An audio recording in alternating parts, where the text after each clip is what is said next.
Hej, jeg vil nu vise eller forklare, hvordan ståluld reagerer ved, at man sætter ild til det. Starter lige animationen her. Stålulden den bliver jo tungere, som det ses på vægten,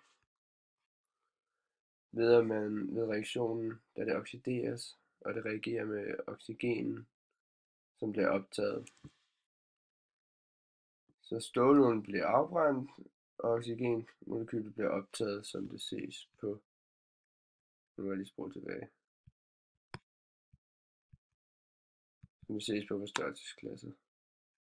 Tager den lige forfra.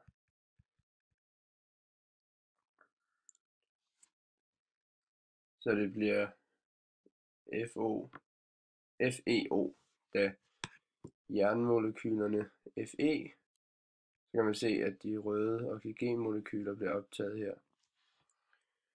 Da jernmolekylerne kun har 2 elektroner i yderste skal, og oxygen vi har 6, så det bliver minus 2, så behøves der ikke, så optager det lige uden noget besvær,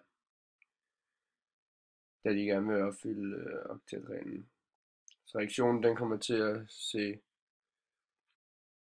lyde således 2Fe plus O2, det bliver altså 2FeO. Det ses i animationen, at nitrogenet, de grønne, ikke bliver optaget, da de ikke har noget at gøre, de bliver bare afbrændt. Ja, som sagt så er Fe-molekylerne, det er solid, det er metal, og nitrogen, som skriver rundt det her, det er en gas, og oxygen er en gas. Tak.